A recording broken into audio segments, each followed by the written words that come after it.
Welcome back, everyone. It's the Bourbon Judge, and we are thrilled to have a special guest today. We have Ariel from Woodinville Whiskey Company. Hello, Ariel. How are you? Great. How are you? Thanks so much for having me on. Yes, absolutely. Thank you for joining us. Really do appreciate it. So before we get started, I would love to know a little bit more about Woodinville as a whole, and then specifically your role at Woodinville also. Awesome. Well, Woodinville is truly a story about two best friends. Our founders, Brett Carlisle and Orland Sorensen, always wanted to go into business together, but never quite knew what to do. So in 2008, they both saw this article in the Seattle Times where you could legally distill in Washington for the first time since Prohibition. So they were like, oh, you know what? We love drinking whiskey. Let's make some whiskey. And cashed in their 401ks, sold their home, started applying for small business loans. 14 banks later, finally got approved. We were up and running with our first distillery, and they really quickly realized that they had no idea how to make whiskey. It was not as reading those distillation books as they thought, it was drinking it. So they started asking around, seeing if anyone was consulting. That's when they got in touch with Dave Pickerell as he was retiring for Maker's Mark. So he came out and he taught them how to do everything. Blind tasted them on different bourbons, how to mill the grain, mash the grain, ferment, distill, the whole 9 yards. And we actually linked up with a local family farm over in Quincy, Washington, so just over the Cascade Mountains. They grow all of our grain for us, and we age our whiskey on their property. So it's really as Washington could be. They wanted to showcase the local stuff that you could get in Washington, but honor the time-old tradition of what bourbon whiskey is. Wow. So I joined in late 2015. We had just released our first 5-year-old bourbon. We still only had our microbarreled rye, vodka we were selling out of the tasting room. We were only selling in Washington at that time. So I started the tasting room, became Woodinville's first salesperson. I was a national brand ambassador for a bit, kept asking for more responsibility, and they gave it to me. So now I'm the development manager. So I had a team of regional ambassadors. We're currently, we have 6 around the country. I get to travel and see them, and then travel to the states that we don't have anyone in. Spreading the word of Woodinville, drinking a little bit, and pairing things with food for fun dinners and educational classes and all that. Very nice. That sounds like a great role to be able to spread the love and the knowledge of the inside of everything Woodinville related, and to also enjoy some of your fabulous whiskey as well. It's not a bad gig. Not at all. I cannot complain. That's awesome. Well, maybe we can dive into, so I know we have, and thank you, by the way, I should say, thank you for sending over these products. So we have 4 different products. I would love to kind of get into them. We have your flagship bottle, the 90 proof bourbon. We have a barrel strength bourbon as well, which I reviewed this one before. And by the way, I absolutely loved it. And then we also have your Moscatel finished. And last but not least, this one as well, the 100% rye whiskey. Maybe we can kind of dive into these if you don't mind. Is that cool? Absolutely, let's do it. Perfect. All right, let's start with the 90 proof bourbon. So as I kind of take the wrapper off here, I will tell you my story of Woodinville. So I think, as I mentioned, I reviewed Woodinville, the barrel strength product on my channel, going back about, I think it was like 8 months ago. And I actually have a good friend of mine who lives not far at all from your distillery. So amazing. Yeah, so he was from the East Coast, which is where I'm from, and he reached out to me because he moved back to Washington, and he's like, Bourbon Judge, this small craft distillery has the best whiskey in the U.S. And I'm like, really? Is that like true? and I know obviously he lives in Washington, so it wasn't Kentucky. I'm like, okay, let me, let's talk about it. So I found your product, and just through my good friend, his name is Brooks, I became a huge fan of Woodinville. So huge fan. Oh, that's amazing to hear. I love that so much. Well, I am actually a Kentucky girl born and raised, now selling Washington whiskey. Oh my gosh, that is too funny. I love that story. That is too cool. Nothing wrong with that at all. Yeah, right. We got to shake it up. It's 2022, Absolutely. You got to change it up a little bit, right? Yeah. New year, new beginnings, right? As they say. Yeah. New beginnings. All right. So let's dive into the small batch. So from like a MSRP standpoint and availability, where can you find Woodinville, like the 90 proof, your flagship product, and so forth? Yeah, so we are currently in 23 states and DC. It's spread out all over the country. I would say we definitely have more states on the west side of the country. Okay. This bottle typically on the shelf is about $40, give or take. So we try to be competitively priced as we can for craft bourbon. And the bourbon is our most widespread product. So if we sell in your state, you would probably see the bourbon before you'd see the rye or anything like that. Okay, good to know. Good to know. Very nice. I love, and I'm not sure if it's the difference of, because you mentioned before that you have a really good partnership with the Omlin family and the, like, everything's truly true Washington. So your grains, obviously, of course, your distillery. So it maybe it's something just different, but it's, there's like a unique smell, which I always love about your bourbons. And maybe it's like the grains that you're getting from the Omlin family that makes it so just unique. The corn and the rye and so forth is just so unique and different, but I love it, you know, from the nose standpoint by itself. It's really nice. It's not the, what I like about it is not your traditional, just only caramel brown sugar when you think of, like, you know, like bourbon in general. You get a lot of, at least for me, I get a little bit of almost like some raisins in the back there, a little bit of like pepper as well. It's really unique. Oh man. There's an apple orchard on the farm as well. And so I sometimes hear people pick up like that baked apple or green apple. Okay, yes. Yeah, I'm definitely getting the raisin today, like you speak of it. And yeah. It's like, I can taste this all the time, but still sometimes there's unique things that I wouldn't normally pick up on. I'm sure. No, absolutely. Well, I can only smell this for so long and nose it for so long because it just smells too good. So cheers, Ariel, and thanks again for joining the channel.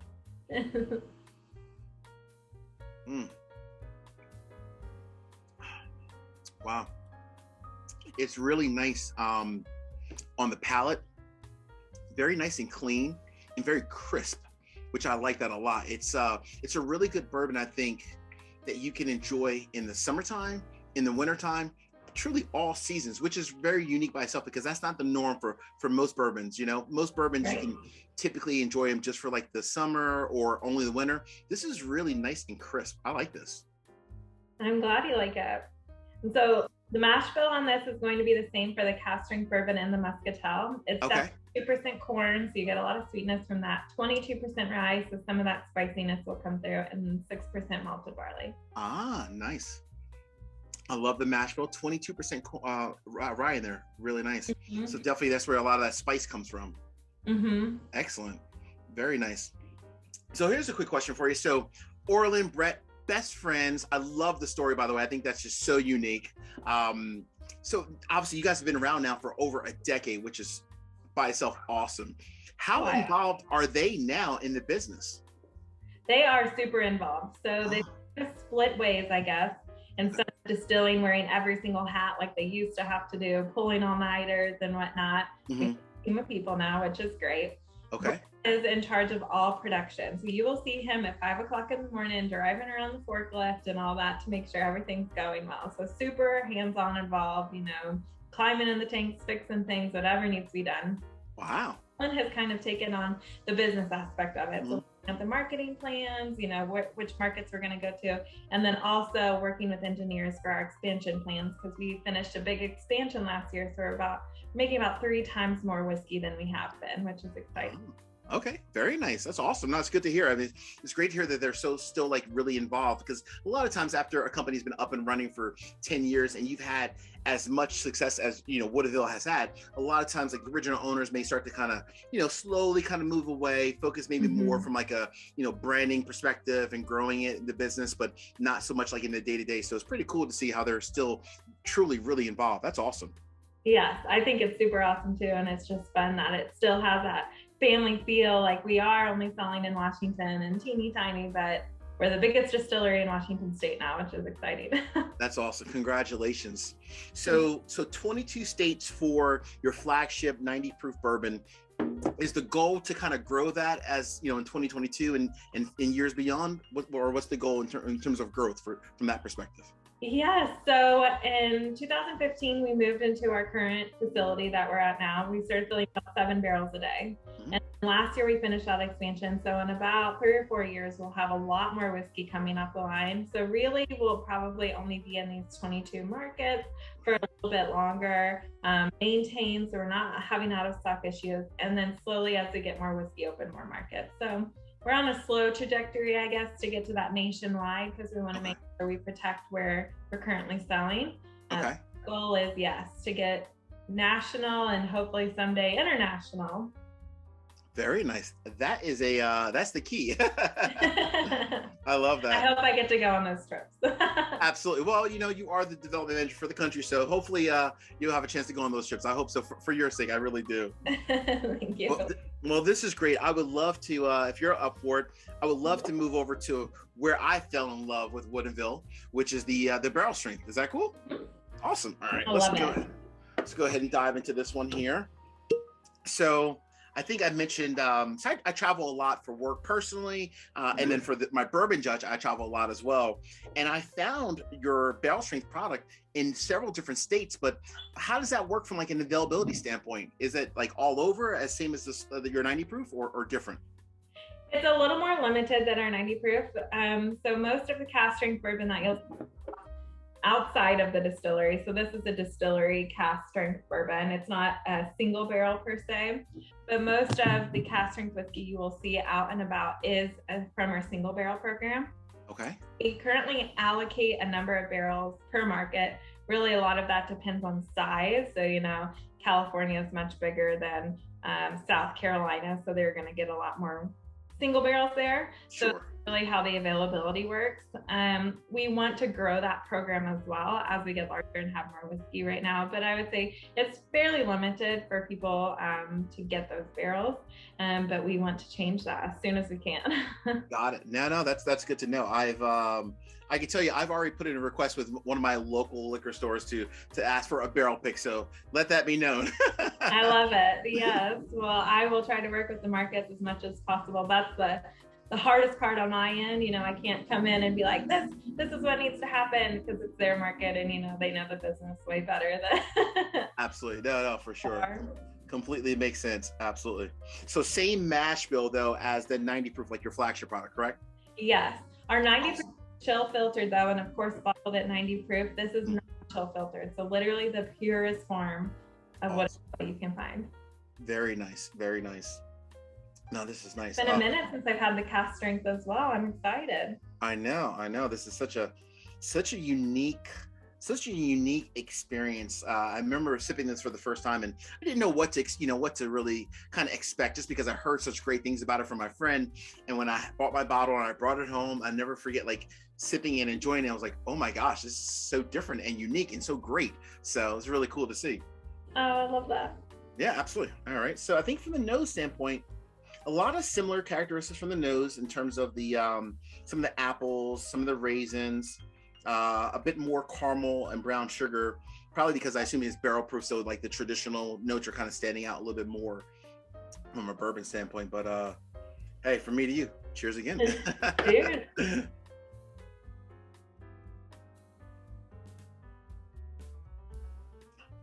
Oh wow, this is so keep me honest. On average, I believe most of your whiskeys are about 5.5 years. Is that about the norm? Yes, that's why we're bottling everything right now. And I would say, 10-year plan, maybe not that many years. We do want to start up-aging stuff just to see how it is and see if it's worth having a product that's older, maybe putting an age statement on it, all that. You beat me to it. In the bourbon world, everyone wants to know, will there be an age statement on the bottle? So kind of cool to hear that it sounds like you guys are open to having the age statement on the whiskey, at some point down the road. Yes, I'm excited to see how it progresses and see it at 10 years and maybe 15 years and all that. We definitely don't have anything that old. We've bottled almost everything at 5 years right now. Okay. We'll slowly start holding more and more back. Awesome. Really nice. This is it's such a bold expression, like in the palate and the finish. It's so long and bold to me. And I'm being very truthful here. When I sip this today, and even going back to the first time I had it, like about 8-9 months ago, to me, it seems much older than 5 years. Like if someone just said, hey, Bourbon Judge, try this whiskey out. Tell me what age is it? If I had to guess, I would have probably guessed maybe 8.5 years. It's so different from being just a 5-year whiskey. And that says a lot, maybe about obviously your your distilling, your aging process, but and also the grain as well. But it's really cool, really different.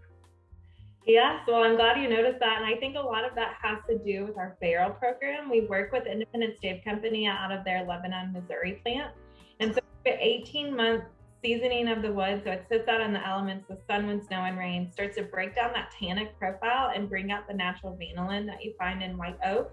Okay. We do a heavy toast and a heavy char. So that's like the perfect world of a marshmallow. You know, you're going to get that quickly caramelized wood sugar, and then you throw it in the flame and blow it out real quick to get that charcoal layer to filter the whiskey.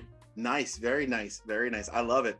So tell everyone about the so your warehouses, in terms of the Rickhouses rather, they're out in Quincy, I believe, Washington, correct? What's the logic behind Quincy versus right at the distillery?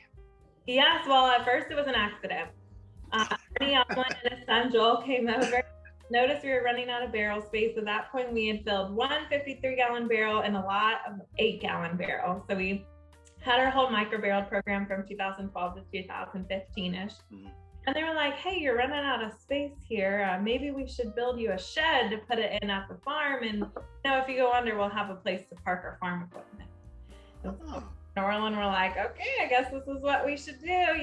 We can farm him. It's not a lot of money up front. He's going to take that cost ahead. So that's when we started filling it. Then they looked at temperatures and all that. And the averages are very similar to Kentucky. So you get those cold winters and really hot summers. So the whiskey can expand and contract out of the barrel. Yeah. The biggest difference though is humidity. Kentucky's very humid, like the rest of the Southeast and a lot of the East Coast.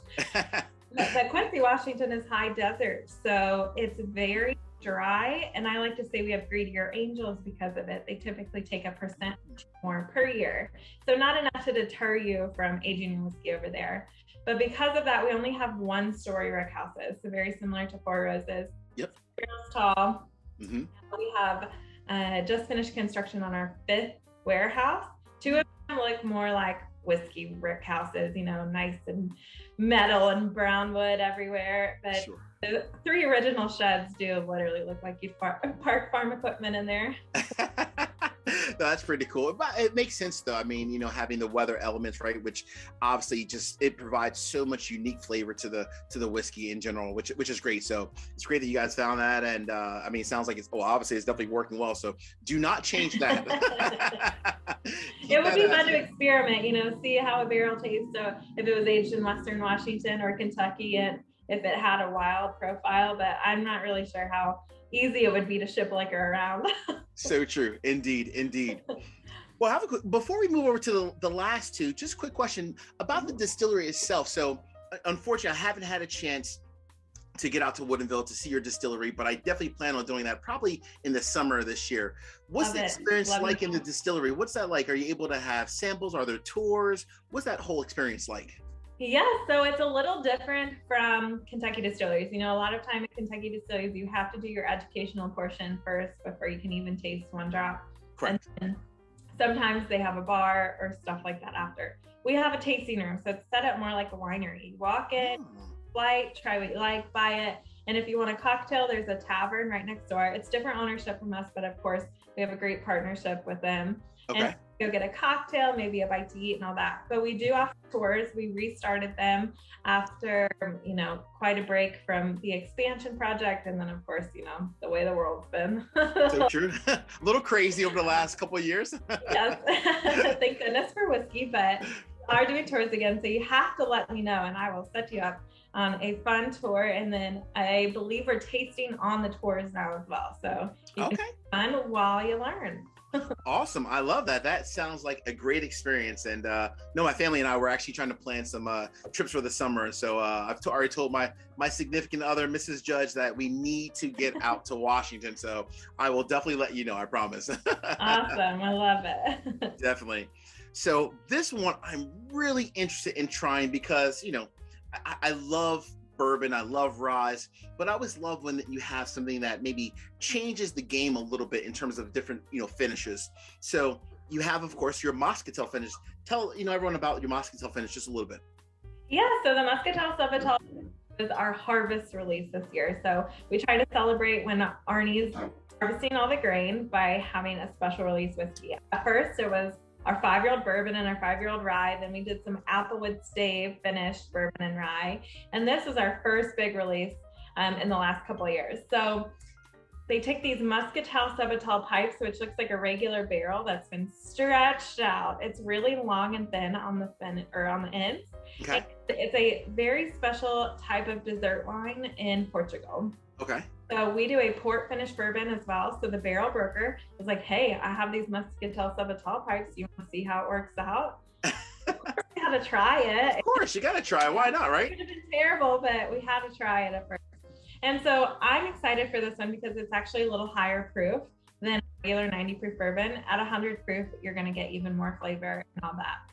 I do have to say though, I like it better filtered. I tried it straight from the barrel and there was a lot of wine residue, I guess, left on the barrel. So it became a little cloudy, and you know, that plays tricks on your minds when you're drinking something.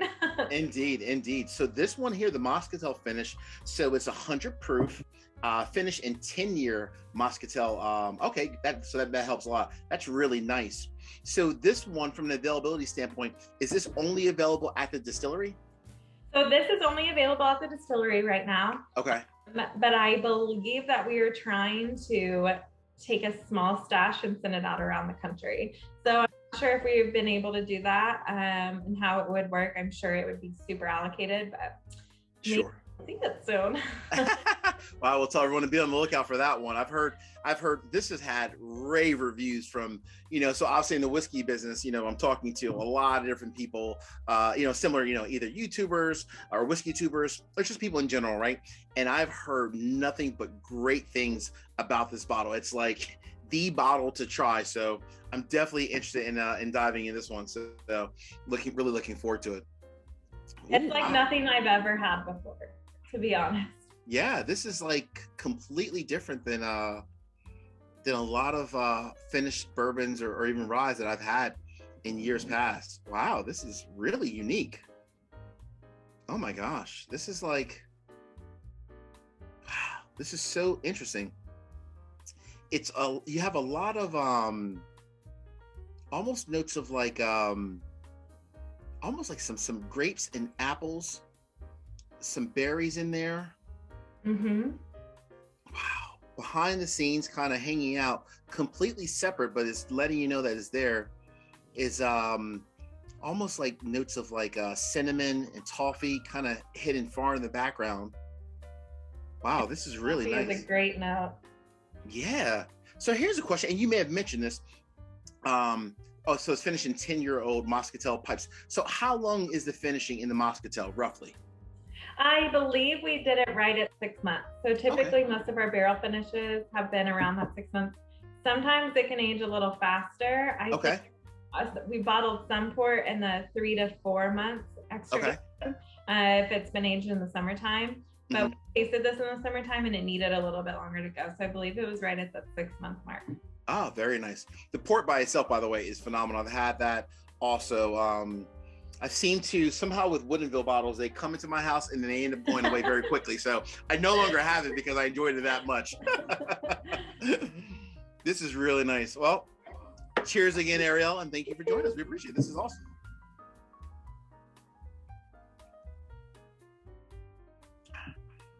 Oh, wow.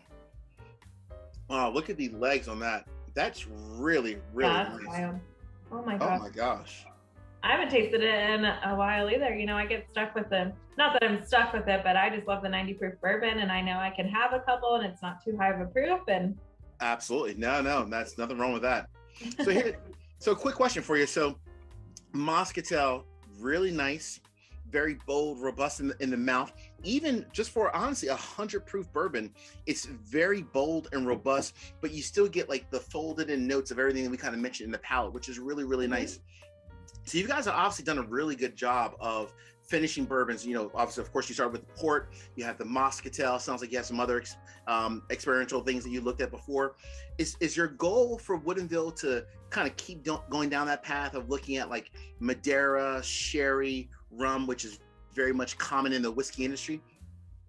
Yes, it definitely is. So we've done this event at the distillery called Taste Choose Bottle, and it's basically a single barrel experience but you're only buying one bottle. So you can come in and taste 3 barrels at cask strength and what you like to take home your bottle or 2 or whatever it is.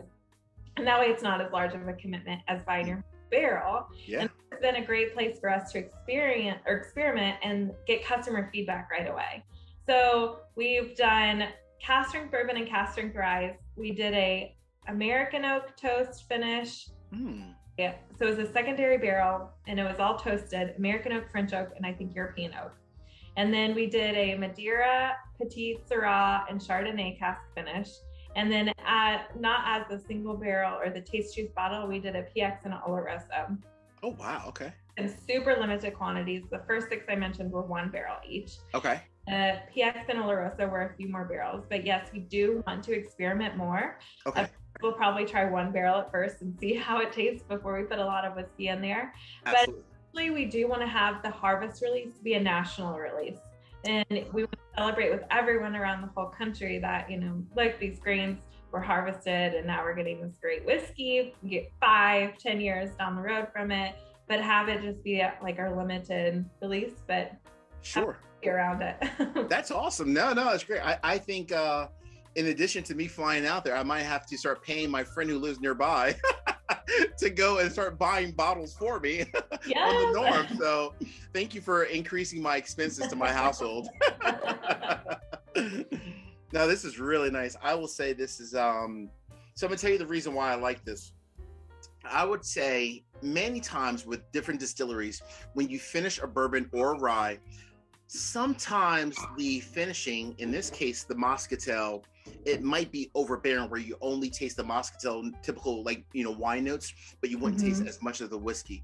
This is actually done very well, in my opinion, where it's a great combination of the traditional bourbon notes, but also a lot of like the wine notes from the Moscatel as well, right? It's kind of coming in like the grapes and the apples. It's very fruity at the same time, but it's not overpowering the bourbon. It's like they kind of they were happily married, if you will, right? Yes, I love that.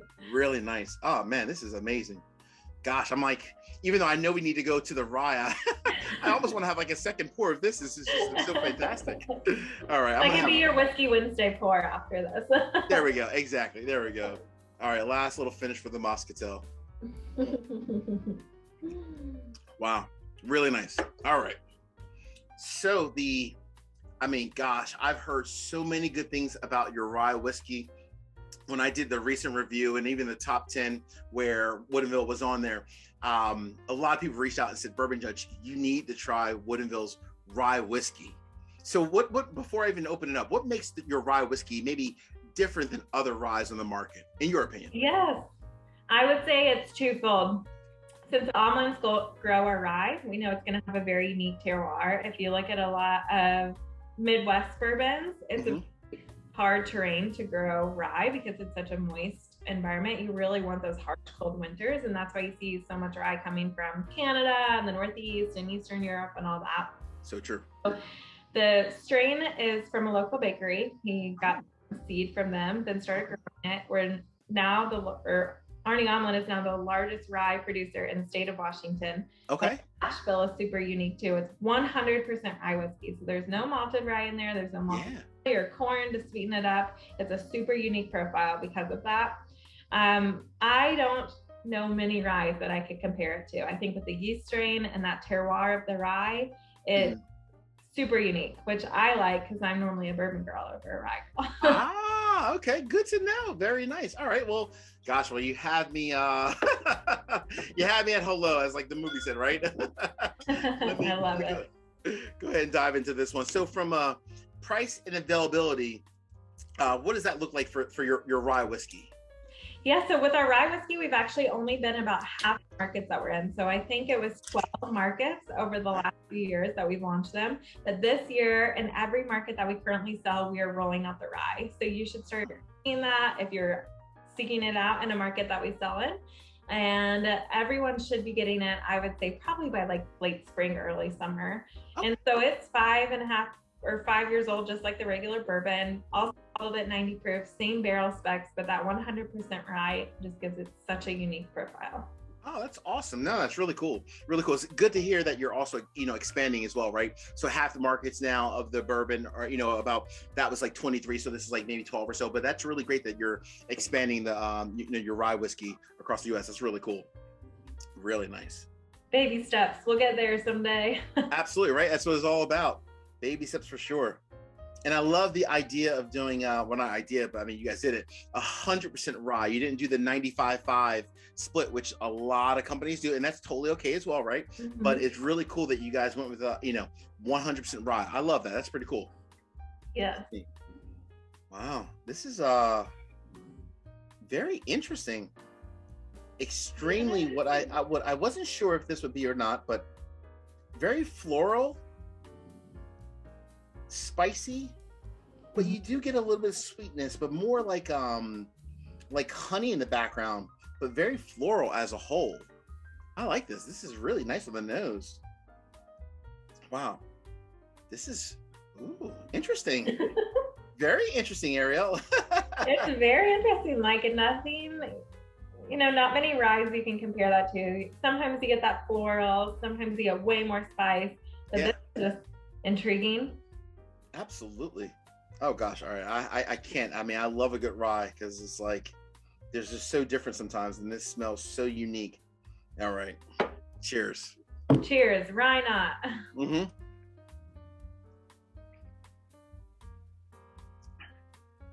Wow. Let me check that again. That sips unlike most ryes that you'll have. That's really different. Very unique. Very.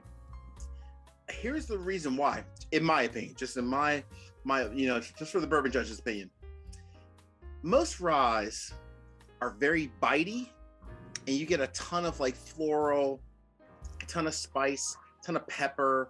Once in a while, like some apples and some vanilla in there, and some honey as well. This is so unique and different. You really only get in the palate. What's different about it? The nose had a lot of like floral notes in it, but the palate is more just apples, vanilla, honey, and just very off, like kind of completely off by itself, hanging out like in a separate part of the field, or is like the floral notes completely separate. That's so cool. I like this. Wow. I'm glad you like it. It makes me old fashioned and Sazerac. Ah, all right. I will have to do that for my wife. Loves an old fashioned, so now you just sign me up for more for more duties. I love it. Oh no, this is really nice. Oh man, this is great. So I know you mentioned earlier that you're not international as of yet. What about online? Are you working with, there's a lot of different companies out there. You have Silbox, Bourbon Outfitters. Can you find Woodinville online, certain retailers, or what does that look like? I believe there are some certain retailers in different markets that have those direct-to-consumer laws where they can ship it out, but we don't. We sell it to our distributor, so that's more of the distributor and retailer relationship than it is necessarily with us. Got it. Okay. We have bought single barrels, and then they'll ship those out around the country, but we pretty much leave it as kind of like they're just buying as if they were a regular store, and if it ends up on their online store, great for us because other people can try it, but we're not necessarily seeking that relationship yet, just because we don't have so much whiskey that we can let it go everywhere. Sure. No, completely makes sense. Absolutely. No, good to know. Good to know. Wow, this is such a different and unique rye whiskey. It's so different than probably any other I can think on the market. Really nice. Oh man, everything Washington related. I love it. Wow, so cool. All right, so as we kind of wrap up, first and foremost, thank you for taking us through, everything, your bourbon, your barrel proof bourbon, the Moscatel finish, which is, oh gosh, this is like holds a special place in my heart, as well as the barrel proof bourbon, and the rye, which also holds a special place in my heart. The one question I have kind of, close out the session is 2022 is here. What's the number one thing that, the audience, everyone should just be kind of aware of that Woodinville will be doing in 2022? Like what's different about Woodinville? What are you guys looking to do in 2022? Maybe that you didn't do in 2021, or you're looking to do more of it? Yes, well, we really want to engage with everyone. It's definitely been hard with different restrictions in different cities and traveling and all that. But my thing this year is we've all been drinking outside more than ever. So let's get creative with, being outside. Let's have awesome patios where we get their events or stuff like that. So I've kind of preached that to our ambassador team. So hopefully you start seeing these whiskey outside events around a fireplace, maybe having some s'mores, drinking some whiskey, and really just getting together and having a good time. And I think a lot of people have felt safer outside than being indoors. And so that's a great way to do it. But ultimately, we just want to get new and old friends together. A lot of people still haven't tried Woodinville. We don't have that large of a footprint. So that's really the most exciting thing that we're looking forward to this year. And of course, just getting more whiskey out there, getting that ride all the markets that we're in and selling more single barrels. That's awesome. That's awesome. No, and thank you for that. I will tell you, it's, living on the East Coast, I'm able to go to numerous different states around me. And if you put a little bit of time and effort into it, you can absolutely find your products. And I've been fortunate enough to find I've seen the rye before, but I didn't buy it, but I wasn't sure. Your bourbon and your barrel strength, I've seen it in numerous locations, but I'm starting to see the rye a little bit more as well. But now from today's session, you've definitely convinced me that I need to fly west and enjoy a couple of days, like 1 or 2 days at your distillery as well. Yes, we will show you a good time for sure. And if you like wine, there's literally 100 winery tasting rooms in Woodinville. Oh, see? Like I said, you had me at hello. Well, Ariel, again, on behalf of myself and the Bourbon Judge, the fan base, if you will, and everyone watching the channel, thank you so much for joining us today. Really do appreciate it. Thank you for taking us through all of your wonderful whiskeys. And I don't know, everyone says Woodinville is a craft distillery, but I think you guys are pretty much mainstream huge at this point. So thank you very much. Thank you very much. Cheers. Cheers. Absolutely. Take care.